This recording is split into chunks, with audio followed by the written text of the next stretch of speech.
First India-Nepal cross-border Motihari-Amlekganj oil pipeline inaugurated jointly by Prime Minister Narendra Modi and Nepal PM KP Sharma Oli. First ever cross-border petroleum pipeline in South Asia will help enhance energy security and reduce transit costs in the region.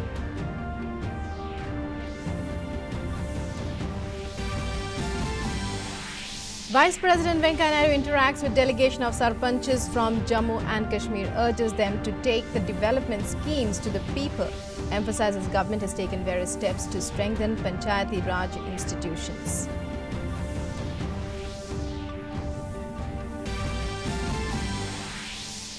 India rejects reference to Jammu and Kashmir in joint statement issued by China and Pakistan. MEA says J&K is an integral part of India, expresses concerns on projects in so-called China-Pakistan Economic Corridor, which is in the territory of India.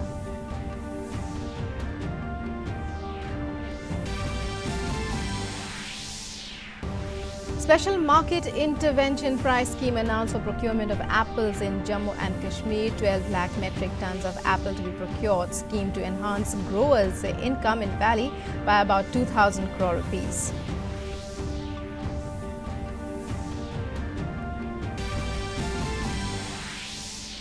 Pakistani politician exposes persecution of minorities in Pakistan.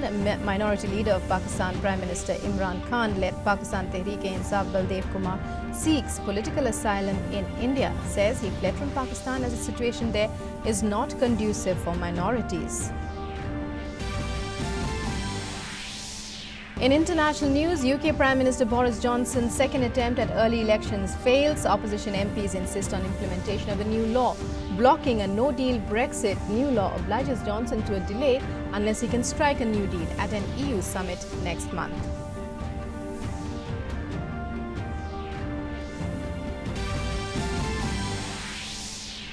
US President Donald Trump proclaims Taliban talks dead. US military likely to ramp up operations in Afghanistan to counter increase in Taliban attacks.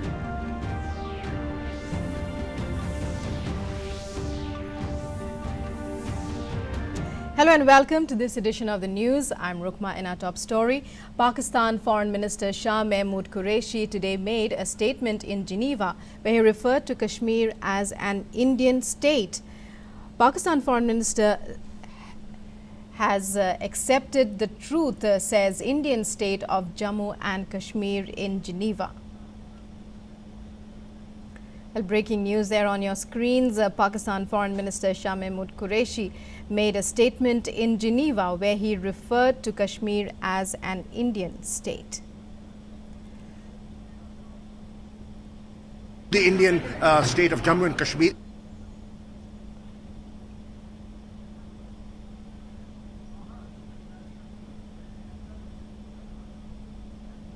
The Indian state of Jammu and Kashmir.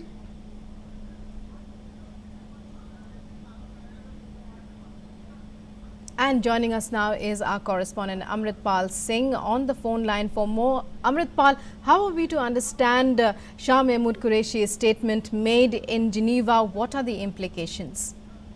Very much to the chagrin of Prime Minister Imran Khan, his foreign minister Shah Mahmood Qureshi accepting that Jammu and Kashmir is an Indian state. This goes contrary to the Pakistani stated position that Kashmir is a disputed territory between India and Pakistan. There is the foreign minister of Pakistan openly admitting, though by a slip of tongue, that Jammu and Kashmir is a state of India. Clearly, taking India's position there, that Jammu and Kashmir is an integral part of India. So clearly, a slip of tongue, as I said, but on the sidelines of the 42nd Human Rights Council session in Geneva, Shah Mahmood Qureshi let out of the bag what India has been saying all along. Right, what India has been saying all along. Well, this statement by Shah Mahmood Qureshi on the international forum, it comes at a time when there is a furor over, the treatment of minorities in Pakistan itself. Yes, the situation of minorities in Pakistan is not hidden from everybody. It's an open secret how Pakistan treats its minorities, not only non-Muslim minorities, but even Muslim minorities like the Shias, the Hazaras, MDRs. They don't even treat them as Muslims. In fact, Imtiaz Hussain, the SSP of Srinagar, had yesterday only tweeted which is juxtaposition picture of APJ Abdul Kalam, former president of India, and Abdul Salam, the Nobel Pakistan's only Nobel laureate, saying, look, he was an MDR. How you treat your minorities and how we treat our minorities. The fact of the matter is that Abdul Salam was exiled from Pakistan. He had to be buried next to his parents. In fact, the boat on top of his grave said that a great Muslim, the Pakistani government took the Muslim card out. So that's how they treat their minorities. We know the treatment meted out to Hindus and Sikhs. Recently, one Sikh girl and two Hindu girls were abducted and forcibly married, and which is a regular occurrence in Tharpak district of the Sindh, there where the Hindu population is more in Pakistan. So this is something which the world has always been seeing happening in Pakistan. Yet Pakistan has the cheek to indulge in doublespeak and accuse India of suppressing its minorities in Jammu and Kashmir, trying to make it a sectarian issue when it really is not. It's, as India says, an internal matter of India, the abrogation of 370, but they're trying to sort of give a spin to it as if it's some sort of a Hindu nationalist agenda riding over India's only Muslim majority state, and try and turn it communal and sectarian,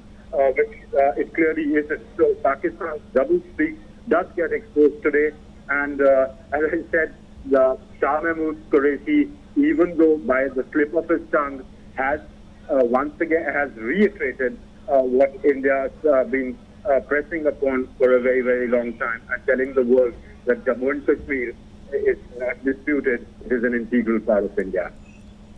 Right, Amritpal. Well, stay with us. We'll be back with you shortly. A former legislator from Pakistan, Prime Minister Imran Khan's Pakistan Tehreek-e-Insaf party has sought asylum in India, claiming that minorities were deprived of their rights in the neighboring nation. Baldev Kumar, along with his wife and two children, came to India last month and is presently staying at Khanna in Punjab's Ludhiana district. On requesting asylum from the Indian government, he said that people are surviving in Pakistan with a lot of difficulties and he will not go back. Baldev Kumar is a former MLA of Pakistan Tehreek-e-Insaf from Barikot in Khyber Pakhtunkhwa Assembly and is currently in India to seek political asylum. When asked why he left his country and came to India, Kumar said that the whole world is watching what the situation in Pakistan is now. He said that the minorities were expecting some relief with new government, but added that Pakistan PM Imran Khan utterly failed to bring any change in the situation.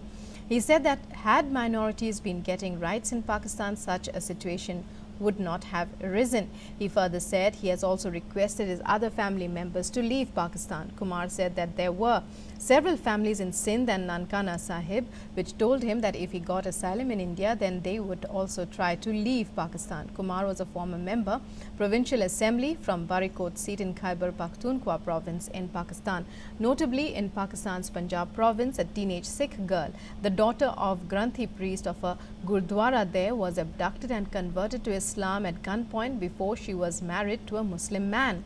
Her family had alleged a video of the girl's family had gone viral on social media, in which one of her family members had alleged that a group of men attacked their home and she was abducted and forcibly converted to Islam.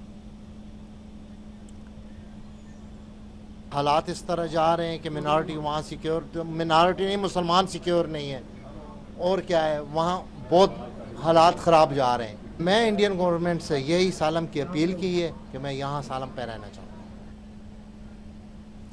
And India has rejected reference to Jammu and Kashmir in the joint statement issued by China and Pakistan.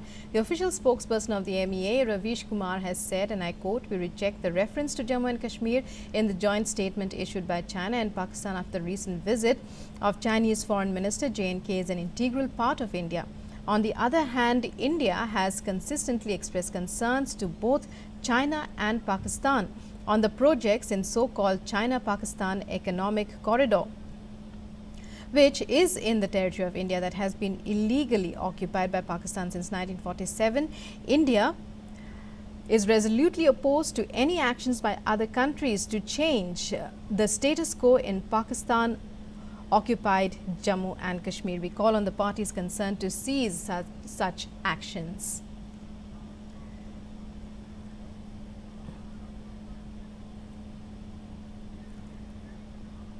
And we go back once again to our correspondent Amritpal Singh. Amritpal, as you were just referring to how the rights to atrocities against minorities in Pakistan occupied Kashmir, we have a singular case here of a legislator who belongs to the Tehreek-e-Insaf itself, who is seeking asylum in India.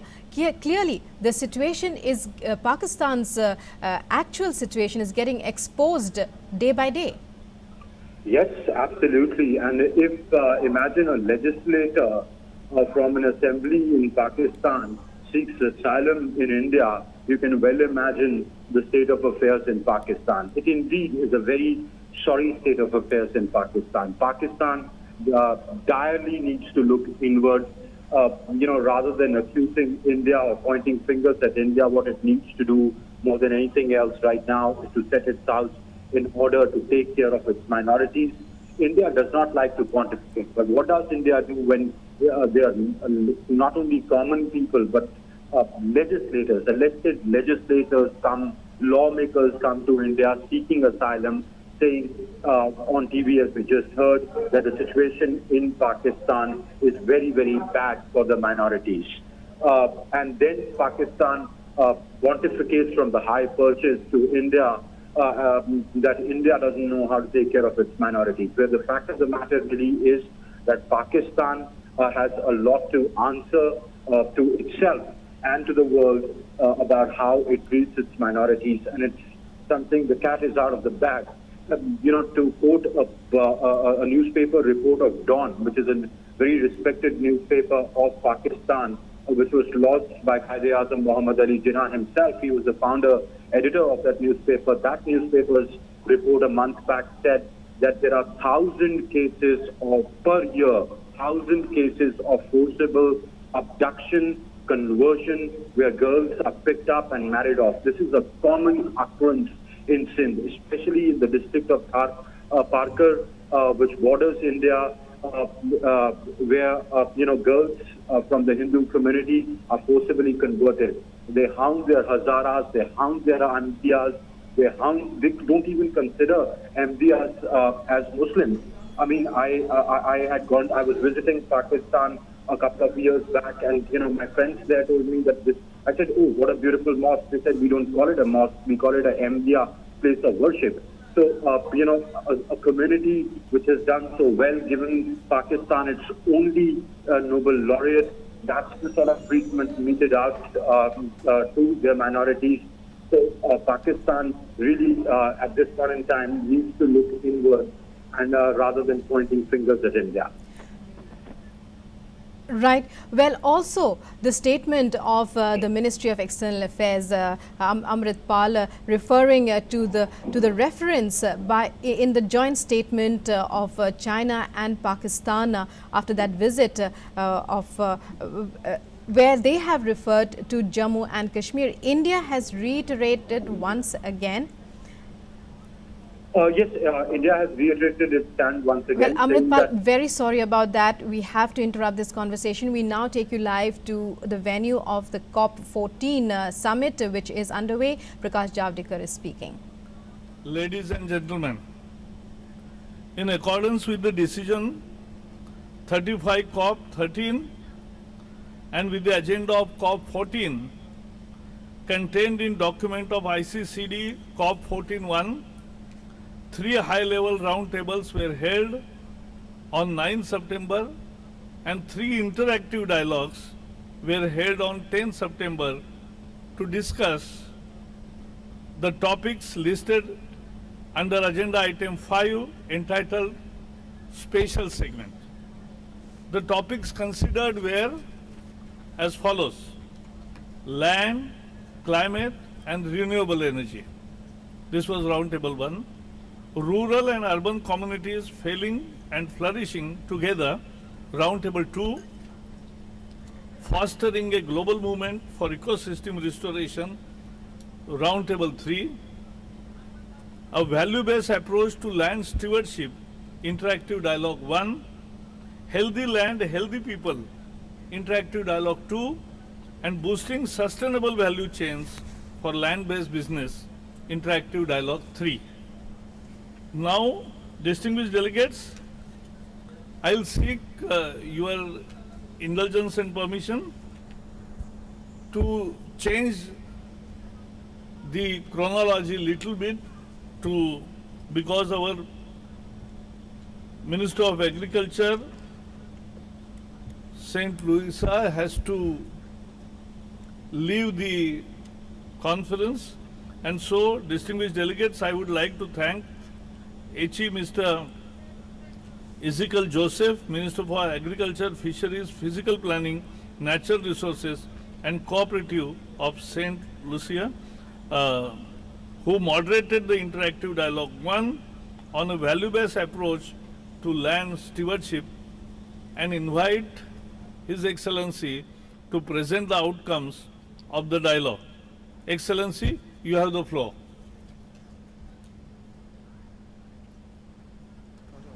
Thank you very much, Mr. Chair, for accommodating me. Unfortunately, I have to leave much earlier than expected. As you said, I had the responsibility to chair this dialogue, and I'm happy to give a summary of the outcome of that dialogue. By way of information, the panelists were Sahago, His Excellency Baba Mal, Her Excellency Hindu Oramo Ibrahim, and Father Joshram Isaac Kurtadam. The summary goes as follows. 1. With a rapid growing population expected to reach 9.7 billion by 2050, we must urgently grapple with the changing moral question of how to protect our increasingly finite natural capital in the face of the limitless human desire to expand and consume, which is putting immense pressure on global land resources. Humanity has a responsibility to find equitable solution and adopt a value-based approach to land stewardship rooted in the respect of our precious natural capital. Number 2, outcome. Indigenous communities are the guardian of our global land resources, protecting 80% of biodiversity on Earth. It is crucial that the global community harness their invaluable knowledge and intuitive connection with nature if we are to stand a chance of arresting the degradation of our natural world. 3. The moral imperative of championing a global restoration movement is not limited to government, business, or civil society alone. Culture plays a key vector in inspiring action and delivering the transformative message that resonates with people right across the globe. Urging a revolution in the way we manage our global land resource, Senegalese musician Baba Mal urged that we must all use our platform as a global citizen to raise our voices to tackle the emergence of we are facing, recounting his own journey as a musician driven by the sense of deep personal responsibility. And 4, all world religions remind us of the scare text that land is holy. We must build a broader dialogue between people of all faiths, and creed to inspire collective action in protecting our global land. Religion of the world are working hand in hand with the scientific community to impact change, and this will be ever more critical to create a harmonious future built on the... Welcome back. Well, that was a live telecast from COP14 there. Prakash Javadekar, Union Minister and President of COP14, presenting his thoughts on the occasion. And well, back in the bulletin now. And now we take you. Well, boosting ties with Nepal, Prime Minister Narendra Modi and Nepal PM KP Sharma Oli jointly inaugurated the first ever cross-border petroleum products pipeline in South Asia. The Motihari-Amlekganj petroleum product pipeline will lead to a drastic reduction in transit costs, which will benefit people of Nepal.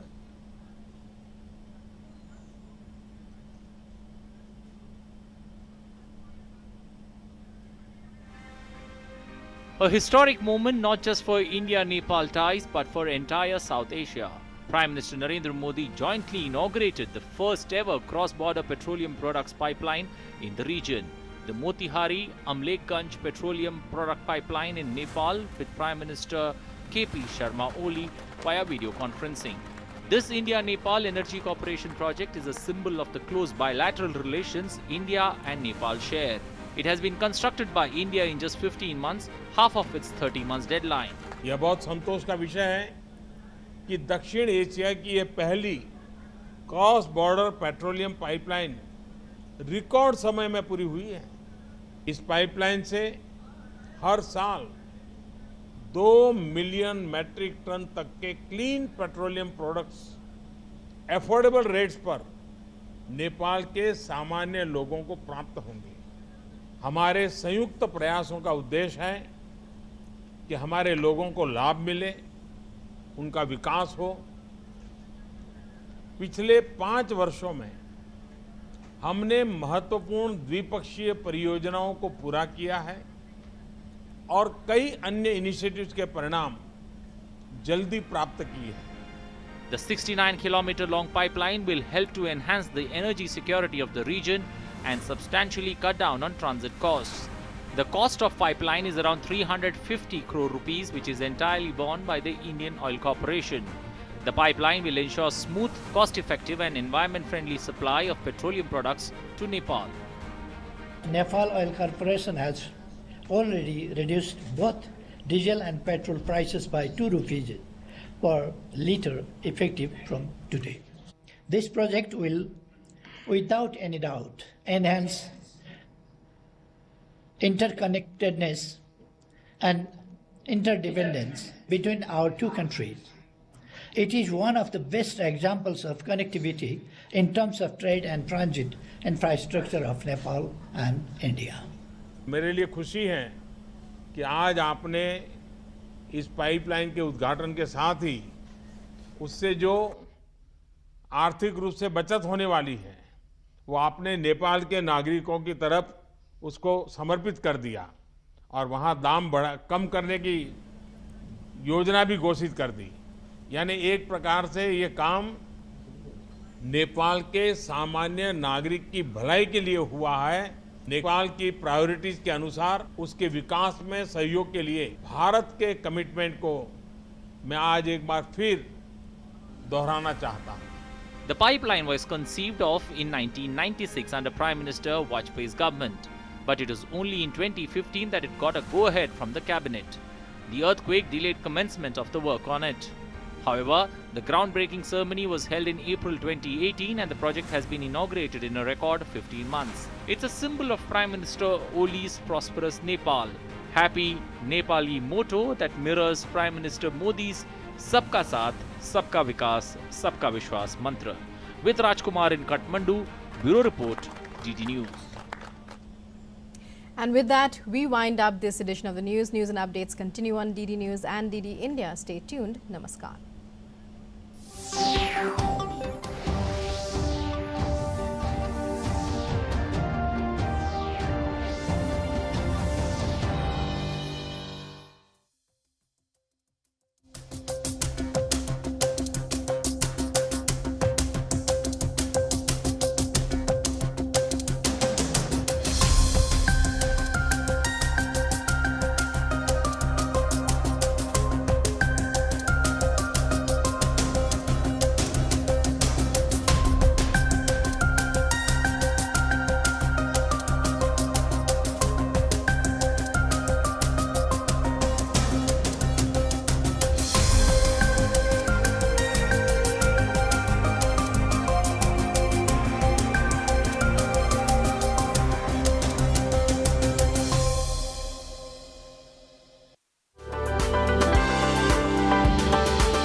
Tolerance loop represents the chain of dimensions, that is, a set of continuous connected dimensions. Each loop has its unique ID generated by the system. Well, you and I might not understand these technical jargons of space technology, but here we are at the Indian Institute of Space Science and Technology, where we are with a group of students who will better help us understand these technical terms, the magical universe that we live in, and of course, why they choose this as a career option. Welcome to Y Factor. I'm Shreya Upadhyay, and today we will be talking to all of these group of young aspiring scientists who have joined this course of space science and technology. Let's get started with them.